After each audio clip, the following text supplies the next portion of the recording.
para nabi dan rasul. Atau kalau kita zaman sekarang ini, itu pun juga akan juga menjadi hal yang bisa jadi akan dialami oleh orang-orang yang meneruskan risalah para nabi ini. Para ulama-ulama kita itu juga akan mendapatkan ujian seperti ini. Ya. Apalagi mereka hidup di tengah-tengah orang-orang yang tidak mengakui kebenarannya. Pasti akan terjadi hal yang menjadi ujian bagi mereka, ya, tantangan bagi mereka. Nah, ini sunatullah ta'ala. Ya. Mudah-mudahan di kita negeri kita ini tidak terlalu berat tantangannya, karena kita ini insya Allah lah Islam galau ya. Islam galau. Jadi ini para nabi rasul itu kan diutus Allah SWT untuk menarkan orang yang sudah jauh nyimpang. Yang disembah itu bukan Allah, tetapi mereka menyembah selain Allah Subhanahu wa taala. Maka itu petang itu ketika takziah ngantarkan jenazah di ujung itu, ngobrol ya pas sebelum di Pak ke bawah itu dengan mengap. Jadi mestinya pandemi ini, beliau ini menyadarkan seluruh dunia ini. Orang kafir tuh masuk Islam galau mestinya, baru berhenti pandemi ini. Jadi maaf kalau agak sulit menurut itu ya. Karena umat Islam pun mengalami pandemi ini juga. Ada kan? Dan itu kalau tak kena atau banyak sembuh, barangkali mungkin ada yang seperti itu. Tapi paling tidak mestinya ya Allah belum berikan vaksin ini, barangkali adalah istilah itu kehidupan manusia ini belum berubah dari sebelum pandemi. Yang haram tuh masih dimakan. Ya, misalnya yang babi masih dimakan, belum yang muslim jelas ya. Mungkin ada yang masih makan anjing, masih makan ular semacam itu ya, dan seterusnya. Nah, jadi yang minuman keras yang jelas masih belum ditinggalkan.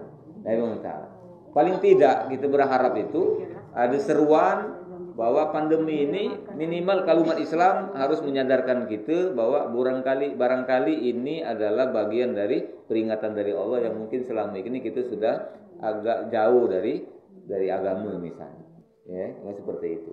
Nah, kemudian juga agak kurang tegas dalam melihat kemungkaran yang ada di sekitar.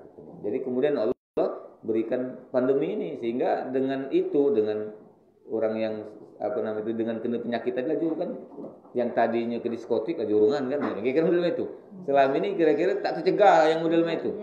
Nah, ngumpul-ngumpul maksiat tadi selama itu tak tercegah. Nah, itu Allah nyegahnya tapi masalahnya itu yang baik ini juga kena boleh ya. Nah, ini ta'ala. Jadi minimal ada kesadaran seperti itu. Jadi kalau zaman kita sekarang ini Nabi Rasul tak lagi diturunkan. Kalau zaman dulu kalau terjadi penyimpangan besar, Nabi dan Rasul diturunkan. Ya, diingatkan. Nah, jadi untuk zaman kita sekarang itulah penerus para Nabi Rasul adalah ulama. Maka itu kita harus menghormati ulama, ya ya mengikuti yang jelas, karena beliau yang disampaikan itu adalah tentunya apa yang dibawa oleh Nabi Muhammad SAW. Ya. Nah, ini ta'ala. Jadi semua para Nabi Rasul akan mengalami hal yang demikian, termasuk Nabi Nuh alaihissalam. Kalau dalam riwayat Nabi dan Rasul, Nabi Nuh ini Nabi yang pertama ya mengalami tantangan berat ini. Adam, kemudian Idris, Nuh. Itu kalau cerita Nabi Idris kan cerita apa itu Nabi Idris itu? Kalau di sekolah dulu diceritakan Nabi Idris itu. Tak ada dikaitkan dengan umatnya, karena kita tidak dapat pengetahuan tentang umat Nabi Idris. Nabi Idris itu cuma digambarkan sosok orang yang berilmu. Dan ada yang meyakini Nabi Idris itu sama macam Nabi Isa, dia diangkat ke langit. Tak ada diwafatkan, tapi tak ada diturunkan. Nah, kita mulai belajar tentang tantangan ujian Nabi Rasul itu mulai dari Nabi Nuh alaihissalam. Bahkan ujian besar Nabi Nuh ini bukan hanya dihadapi oleh masyarakatnya yang ingkar baik, tetapi yang dihadapi adalah anaknya dan bininya tadi. Nah, itu ta'ala, Nabi Rasul pasti itu, baik itu galau mereka alami, ya, kecuali beberapa orang baik, misal mungkin Nabi Sulaiman tak ada mengalami terlalu berat ya, karena jangankan manusia, setan baik lagi takut, jin baik takut dengan Nabi Sulaiman. Cerita Nabi Sulaiman itu matinya lama, wafatnya lama, meninggalnya lama, tapi manusia termasuk jin itu tak tahu dia wafat. sehingga gawe mereka itu masih terbenar. Nabi Sulaiman itu masih tegak di atas tahtanya sambil megang tongkat. Ketahuan tuh setelah tongkatnya patah sehingga dia terjerumus. Dimakan rayap tongkat tadi. Nah, seberapa lama rayap makannya? Pasti lama, tahunan. Baru buruk tongkatnya tadi. Kan seperti itu. Jadi lama. Nah, selama itu ceget begitu tadi, walaupun tak bergerak, takut kali tak galak nak nyimpang. Seperti itu. Nah, nabi-nabi yang lain diremehkan oleh umatnya tadi. Nabi Nuh seperti itu. Nuh, kau tuh bukan orang siapa-siapa menurut pandangan kami. Kau tuh orang biasa baik sama cak kami nih. Kau kayu dak, apa keturunan bangsawan juga dak, gitu dalam itu. Nah, jadi kata urusan kau nak ngomongi kami gini, nak ngajari kami kata urusan ini, tak kata kepentingan. Nah, kira dalam itu. Ada kata Sulaiman, kalau kayu tadi kan baca. Nabi Sulaiman bapaknya raja misalnya kan. Nah, ini kan orang biasa baik. Nah, apalagi ditambah anaknya yang tak percaya, tambah orang tak percaya itu. Nah, maka itu mintalah tantangan berat kita ini. Mudah-mudahan tolong doakan, saling mendoakan lah ya. Apa namanya itu, jangan sampai kita diuji dengan gawe tak benar anak kita. Ya. Jangan benar. Nauzubillah. Minta tolong doa aku. Ini anakku 5 lah agar ya. Tak tahu kalau nak ditambahi lagi. Amin. Iya, ikanlah 5. Nah, jangan 3. Nah, minta. Ini 2, ya. Nah, jadi iku masih kecil, masih lemak benarkan ya. Lagi masih kecil ke lagi nak disuruh terus nak semayang kan tadi. Bayu nak dijagakan dulu subuh tadi. Bayu ni kau apa lamat bukan lamat apa namanya? Lipan ya, yang apa namanya? Yang kasur itu ya, yang itu. Nah, itu lah spring bed itu ya. Ku angkat, bayu beraklah nak kulipat ini. Nanti dilipat kasur ini gitu. Padahal tak mungkin nak dilipat tadi, baru tegak ya, seperti itu. Nah, itu lah mikir kalau kuda katik mana? Misalnya kan tak di rumah ya. Nauzubillah kalau misalnya umur pendek misalnya kan, pasti apa namanya itu tak terbenar. Nah, ini seperti itu. Nah, aku ni gawe, aku ni ingatkan orang. Nyeramai orang, tahu-tahu anak gua kayak nyimpang misalnya. Nauzubillah, tak tolong Ibu sekalian agar jangan sampai seperti Kanaan gitu.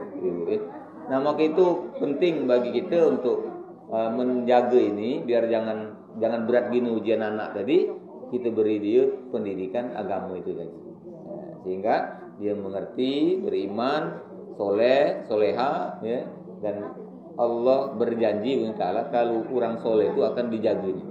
Allah akan memberikan perlindungan kepada orang yang soleh. Jadi ada pantun share itu ya, apa namanya itu? Kalimat intinya adalah jangan ragu menjadi soleh karena perlindungan Allah akan didapatkan. Jadi Ta'ala jangan ragu menuju soleh tadi. Menjadi soleh. Kebanyakan manusia itu takut nak jadi baik nak hijrah. Katanya orang baik itu cuma mati. Itu jangan saya itu. Itu salah ya. Ya itu ujian kita melihat ya. Diujinya kira-kira semangat kita soleh tadi ditengakkan nih si anu itu tadi. Orang yang dikuburkan oleh Abdurrahman Al-Haffar tadi itu kan masih muda, umat masih hidup. Gegeran dalam itu masih gagah, ciri dia pacak ke kuburan tuh ngiringkan tadi masih gagah, memang seperti itu. Nah duluan apa dikuburkan tadi, tapi kan Allah beritahu melewat mata Abdurrahman Al-Haffar tadi bahwa dia mendapatkan kenikmatan dalam kubur. Kira-kira kalau itu jadikan hujah atau dalil, apa salahnya mati dulu tapi nikmat kubur kita dapatkan daripada panjang umur dengan apa kemudian karena nak berharap panjang umur karena ada contoh dilihat tadi misalnya siapa yang kita sebut panjang umur tadi tapi gawe tak benar umurnya apa tak mati-mati misalnya gawe tak benar tapi dia tak mati-mati misalnya orang tu selalu doakan dia matilah gancang tapi tak gancang mati tadi awet ya. Nah itu apa gedenya Tapasa gede Tapasa utaran ya dalam utaran tadi tak mati gede ya. Nah seperti itu tak saru-saru ya Ica itu mati apa saru terus lagi kena tembak oleh Sid ya. Barulah sadar tadi ya kena tembak barulah sadar tadi. Nah gede tadi tak ada kena tembak orang baik tadi kan alam kelemahan saru dalam itu ya. Nah kalau memang itu ada dalam kenyataan, Allah, jangan membuat kita ragu menjadi orang yang soleh tadi.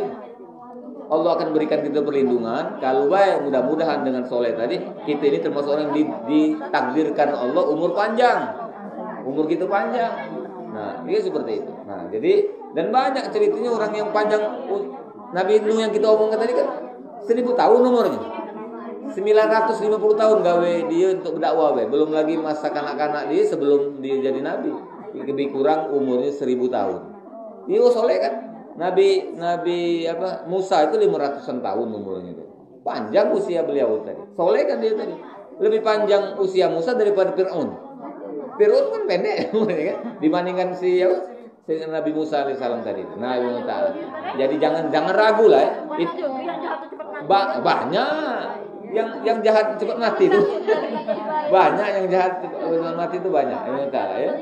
Nah, ada yang namanya umur itu jangan kita jadikan ukuran orang itu mati, ada yang masih muda, jangan jadi justru kita melihat ada orang yang meninggal lebih muda, maka itu harus memacu kita untuk menjadi orang yang soleh tadi.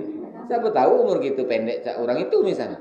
Ya, almarhum Jujun tadi, siapa tahu, kita tahu kan modelnya itu. Nah, ketika kita sudah soleh, maka kita akan mendapatkan pertolongan kalau di akhirat di kubur di dunia di kuburnya akan Allah berikan pertolongan itu tadi. Jadi sekali lagi jangan ragu menjadi orang-orang yang soleh itu. Jangan lanjut kaget pendek umur itu. Pertanyaan itu kan yang soleh yang itu cepat mati duluan kan. Iya. Ada apa kita cari amal kan? Yang dihitung tuh orang soleh tadi yang banyak mati, tapi coba hitung pula orang jahat. Ibu, orang ini kita panjang umur, kayu pada di soleh itu sebenarnya bukan kelebihan yang Allah berikan. Itu penangguhan. Kata Al-Quran, penangguhan Allah berikan itu ada dua macam. Satu, mungkin Allah takdirkan di ujung usianya dia bertaubat. Satu, Allah beri penangguhan itu mungkin baik Allah takdirkan dia ini termasuk orang yang beruntung di akhir kehidupannya.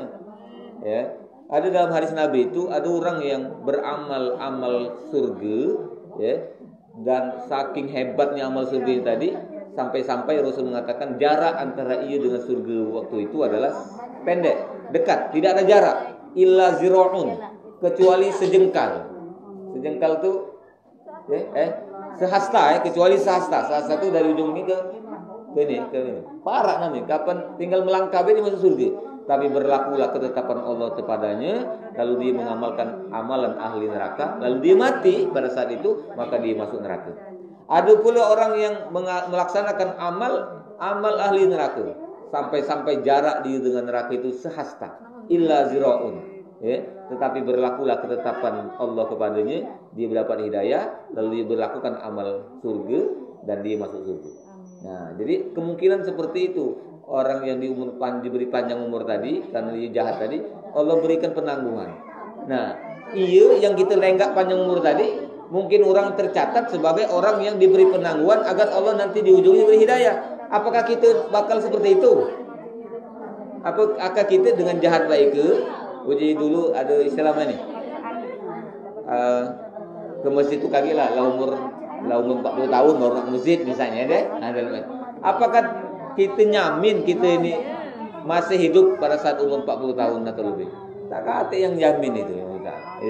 Nah, jadi jangan kita ambil risiko. Lebih baik kita soleh sekarang, lalu ternyata umur kita pendek ketetapan Allah, maka kita mati dalam keadaan husnul khotimah. Daripada kita nyangka bakal panjang umur dengan gawe jahat kita tadi, yang ta'ala ternyata takdir kita pendek, maka kita akan mendapatkan azab kubur itu panjang lama. Tak tahu ini berapa tahun lagi nak kiamat itu belum keruan. Mudah-mudahan masih panjang karena Israel masih belum kalah. Ya, masih hebat dia tadi. Di antara tanda kiamat besar itu nanti adalah Israel itu akan nanti dikalahkan. Nah, jadi seperti itu. Jadi jangan ragu kita menjadi orang soleh itu. Jangan sampai menjadi orang yang terlambat. Kalau orang mati dalam keadaan kafir, dia tidak berhak mendapatkan doa dari orang yang masih hidup. Bahkan Kan'an itu nanti cerita berikutnya, dia mati dalam keadaan kafir, didoakan oleh Nabi Nuh kena marah oleh Allah. Jangan doakan, jangan baik itu. Gawe buyan gitu ya. Itu gawe sia-sia. Jangan kau lakukan. Puji Nabi Nuh, ya Allah, Kan'an itu anakku ya Allah. Ya. dia keluargaku. Bunyi Allah, dia bukan keluargamu. Jadi dia tak berhak lagi mendapatkan doa dari orang-orang yang beriman. Nah, seperti itu kalau orang mati dalam keadaan kafir. Tapi kalau mati dalam keadaan baik, muslim, ya, beriman, selalu akan dapatkan kiriman doa dari semua umat Islam yang ada di dunia. Kan tadi kita bacakan doa walikulli muslimina wal muslimat wal mu'minina wal mu'minat al ahya'i minhum wal amwat. Jadi didoakan. Tapi kalau mati dalam keadaan kafir tak dapat doa itu. Nah, jadi seperti itu. Nah, Allah Ta'ala, jadi pelajaran yang kita baca ini tadi, kalau kemudian kita nak baik tadi, lalu banyak ada tantangan, jangan kita putus asa. Jangan mundur. Jangan ragu-ragu. Baru nak baik. Itu. Ini berapa bulan yang lalu ada orang di depan rumah kami itu, ada yang bertamu di rumahnya, di rumah Bu Si, Bu Desi itu ada yang bertamu. Lalu kemudian dia bercerita dia tercampak di kamar mandi. Campaknya itu tangan kanan itu ke tanah ini tangannya yang campak tergelincir itu yang kuat menekan tadi. Tapi sakitnya sebelah kiri. Sakitnya sebelah kiri. Jadi minta urutkan, minta ruqyah lah katakanlah ya. Jadi pakai MHS bacakan tadi. Jadi lemaknya baca ditutup-tutupkan ya dalam itu. Dia ini khawatir ini orang belahan. Dari dalam sambil aku ngurut tadi bercerita bahwa dia ini pernah ada pengalaman pengalaman tak benar, gawe tak benar, lalu sempat bertaubat, bertanya dengan ulama, diajarinya kamu tuh semayang sholat sunat kalau malam bangun, semayang sunat tahajud jangan tinggal. Ya seperti itu. Nah, yang ta'ala. Jadi dia lakukan itu. Ya, dia kemudian ta'ala pada saat dia lakukan itu tiba-tiba dia merasa kehidupannya makin saru. Tadi masih lancarlah ketika tak benar tadi. Yang halal haram hantam orang hak diri tadi banyak dapat duit. Giliran nak bebenaran tadi dikit. Kadang tak oleh sehari itu misalnya. Akhirnya apa? Dah berhenti. Berhenti. Dah lagi dia ngawikan yang itu tadi. Nah, itu balik gawe lama lagi. Ya, seperti itu. Dia bercerita sempat itu sampaikan tadi. Itulah cobaan, ujian. Allah ingin melihat serius tak nak baik itu tadi. Nak berubah baik itu serius tidak? Satu. Yang kedua, dengan adanya kesulitan ketika nak baik tadi, itu cara Allah untuk ngampuni dosa-dosa kita. Kan selama ini banyak dosa. Kan dosa kan Ibu, penghalang doa Bu ya. Dalam Al-Qur'an dijelaskan. Doa itu akan Allah tidak akan sampai ke Allah ya. Karena tertutupi oleh dosa. Ada penghalang dari doa kita tadi. Tak naik ke langit. Tak naik ke hadapan Allah karena dosa-dosa kita tadi. Nah, maka ya kita kan dapat minta rezeki itu kan doa itu namanya. Doa kita berharap dari Allah Taala rezeki itu. Nah, kalau belum dapat rezeki, mungkin masih ada halangan tadi. Nah, dengan ada ujian tadi itu Allah ingin melihat dan Allah akan menjadikan dia sebab sebagai penghapus dosa-dosa. Bahkan ada orang yang bertaubat ceritanya Ta'ala setelah membunuh 99 orang mati, lalu dapat hidayah, dia nak bertaubat. Lalu ketika bertanya dengan seseorang ini, ujinya tadi, aku ini kalau bertobat diampuni tak dosa itu? Uji orang yang ditanya berapa tadi? Tak, kau itulah 99 orang lah kau bunuh dengan tangan tadi. Tak akan diampuni dosa kau. Masuk neraka itulah kalau mati. Laju Bu, dibunuh boleh orang tadi. Nah, jadi 100. Tapi niat nak baik tadi masih tetap ada. Bertemulah dengan orang yang bijaksana. Kau diampuni Allah dosa. Cuman syaratnya, diberi syarat. Di antara syarat oleh orang tadi, kau harus pergi dari kampung, hijrah. Jangan lagi nunggu dusun kau. Perginya ke dusun mana ditunjukkan. Di tengah jalan, barulah berjalan, mati tengah jalan tadi. Artinya belum sempat nak baik. Nah, itu tadi. Dia jahat tadi panjang umur. Kapan baru bertaubat mati. Nah, dengan itu. Tetapi itulah tadi ya, takut tadi. Nah, akhirnya kan seperti itu. Kaget cepat mati. Nah, orang ini betul mati, tapi Allah ampuni kematian itu menjadi sebab dia niatnya tadi. Jadi di tengah jalan mati, berebut malaikat azab dengan malaikat nikmat ini nak ngajak dia tadi. Naik ke langit, minta kepada Allah petunjuk ke mana? Ujinya kamu ukur baik. Kalau jarak ia berangkat dari dusunnya dengan tempat mati itu lebih pendek daripada jarak ia mati ke tempat tujuan, maka dia masuk neraka. Karena artinya dia belum belum jauh. Ya. Tapi kalau panjang maka dia masuk surga. Sebenarnya orang yang tadi baru berjalan, sebenarnya diukur itu pendek. Tetapi karena Allah ingin membuktikan bahwa dia nerima taubat orang tadi, maka pas diukur malaikat panjang. Nah, dipanjangkan oleh Allah SWT. Nah ini seperti itu. Dia kan belum semayang belum, nak sedekah juga jauh misalnya. Apalagi nak haji ini belum. Nah.